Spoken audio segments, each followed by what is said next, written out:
వాక్యానుసారంగా వస్తువులు సమర్పించుకోమని వాక్యం చెప్తుంటే, వాక్యానుసారంగా ఎవరైనా వస్తువులు సమర్పించుకుని ప్రతిష్టత కలిగి సమర్పించుకుని వైరాగ్యం కలిగి బ్రతకడానికి ఇష్టపడి వస్తువులు తీసేసి ప్రభు కొరకు నడుస్తూ ఉన్న వాళ్ళని ఎత్తు పొడిచేవాళ్ళు ఎక్కువైపోయారు. ఏమంటారు తెలుసా? వస్తువులు తీసేసిన వాళ్ళు చూస్తే ఆ పరిసయులు, శాస్త్రులు, సద్దుకాయల ఆత్మ కలిగిన వాళ్ళు ఏమంటారు తెలుసా? యదమ్మండ్లా తయారేవో.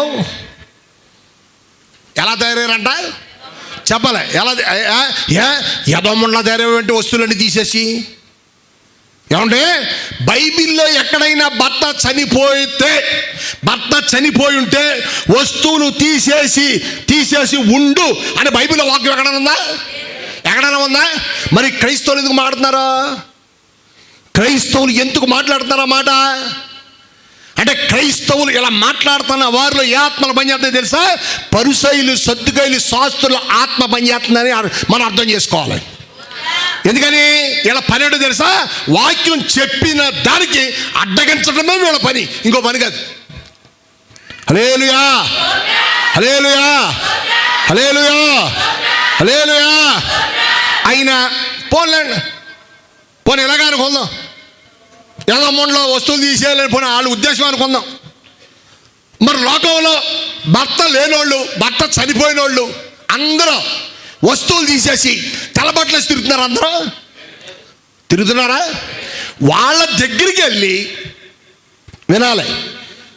భర్త లేని వాళ్ళ దగ్గరికి వెళ్ళి చూడండి బాగా గమనించండి, ఎవరైతే వస్తువులు తీసేసిన వారిని ప్రశ్నిస్తున్నారో, యదముండగా తయారవేమని నిందిస్తున్నారో, వాళ్ళు భర్త చనిపోయిన ఆడవారి దగ్గరికి వెళ్ళి నువ్వు వస్తువులు ఎందుకు తీయలేదు అని అడగలరా?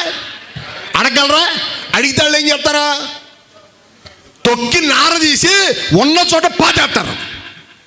నువ్వెవడవరా నన్ను వస్తువులు తీయమంటగా? నా భర్త చనిపోయాడు, అయితే ఏంటి నేను వస్తువులు తీయాలా?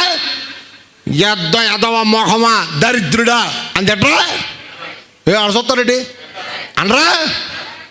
లోకంలో ఎక్కడైనా భర్త లేని ఆడవారు వస్తువులు తీసి మీరు ఎవరైనా చూస్తున్నారా? భర్త లేని ఆడవాళ్ళు వస్తువులు తీసేసి తెల్ల చీర కట్టుకుని తిరిగే వాళ్ళు ఆడవాళ్ళు మీరు ఎక్కడైనా చూస్తున్నారా? మరి వీళ్ళు ఎందుకు అడుగుతున్నారు? మరి బైబిల్లో ఉందా వస్తువులు తీసేసి వస్తువులు ఎప్పుడు తీయాలి? భర్త లేనప్పుడు తీయాలని ఎప్పుడైనా ఎక్కడైనా ఉందా బైబిల్లో? మరి వీళ్ళు ఎందుకు అడుగుతున్నారు? అంటే వీళ్ళలో ఏ ఆత్మ పని చేస్తుంది? శాస్త్రులు, పరిసయులు, సద్దుకాయలు ఆత్మ పని చేస్తుంది. ఏ ఆత్మ? శాస్త్రులు, పరిసయులు, సద్దుకాయల ఆత్మ. ఈ ముగ్గురు వీళ్ళ పనేంటి? వాక్యాన్ని అడ్డగించడమే. హల్లెలూయా, హల్లెలూయా. ఈ ముగ్గురు పనేంటో తెలుసా? పరిసయులు, శాస్త్రులు, సద్దుకాయల పనేంటో తెలుసా? వాక్యాన్ని అడ్డగించడం, యేసయ్యని అడ్డగించడం, పరిశుద్ధాత్మని అడ్డగించడం. వీళ్ళ పనే అడ్డగించడం. వాళ్ళకి వాక్యం తెలుసా? తెలీదు. చెప్తే వింటారా? వినరా. చెప్పరా? నడుచుకుంటారా? నడుచుకోరు. వాక్యానుసారంగా నడుచుకునే వాళ్ళు అడ్డగిస్తారు, వాక్యానుసారంగా ఉన్న వాళ్ళు చెడగొడతారు, వాక్యానుసారంగా నడుస్తున్న వారిపై నిందలేస్తారు. ఎవరో? పరిసయులు, సద్దుకాయలు, శాస్త్రుల ఆత్మ కలిగిన వాళ్ళు. హల్లెలూయా, హల్లెలూయా, హల్లెలూయా. ఏ ముగ్గురు పని ఏంటంట? వాక్యాన్ని అడ్డగించడం, యేసయ్యను అడ్డగించడం, పరిశుద్ధాత్మనే అడ్డగించడం. ఇలా పని అడ్డగించడం. ఇంకోటి లేదండి వీళ్ళకి, ఇంకోటి తెలియదు వీళ్ళకి. ఆమేన్, హల్లెలూయా, హల్లెలూయా. బయట చాలా ఎక్కువైపోయిందండి. ఇది బయట చాలా ఎక్కువగా ఉంది. క్రీస్తు యేసు సంబంధులు శరీరమును దాని ఇచ్చలతోను దురాశలతోను సిలువ వేసి ఉన్నారు. ఎవరంటే వీళ్ళు? క్రీస్తు యేసు సంబంధులు. మొట్టమొదటిగా శరీరం. చాలా మంది పాస్టర్లు ఏం చెప్తారు తెలుసా? దేవుడు లోపల చూస్తాడు తప్ప పైన చూడ్డా అంటారు. ఏం చూస్తా దేవుడా? లోపల చూస్తాడా, పైన చూడ్డా అని చెప్తాడు. కానీ ఇక్కడ వాక్యం ఏం చెప్తుంది? శరీరము రాసుందా? లోపల ఆత్మ, హృదయం అన్న రాసుందా? శరీరము. బాగా వినాలి. హల్లెలూయా, హల్లెలూయా.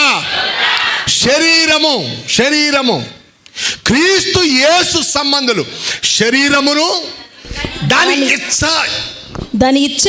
దాని ఇచ్చలతోను అనగా మీనింగ్ ఏంటంటే కోరికలు. ఏంటది? కోరికలు. మూడవదిగా దురాశ. మూడవదిగా సిలువ దేనికి సాదృశ్యం అంటే మరణానికి సాదృశ్యం. ఆమేన్. హల్లెలూయా. రేయ్, సిలువ దేనికి సాదృశ్యంరా? చెప్పాలి. దేనికిరా? మరణానికి. గుర్తుపెట్టుకోండి, సిలువ మరణానికి సాదృశ్యం. ఇప్పుడు క్రీస్తు యేసు సంబంధులు శరీరము, దాని కోరికలు, దాని దురాశలను సిలువ వేసి ఉన్నారంటే దానికి అర్థం ఏంటి?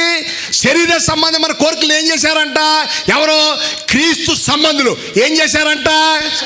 చంపేశారు. హల్లెలూయా. శరీర సంబంధమైన కోరికల్ని చంపేశారు. శరీర సంబంధమైన దురాశను చంపేశారు. క్రీస్తు యేసు సంబంధులు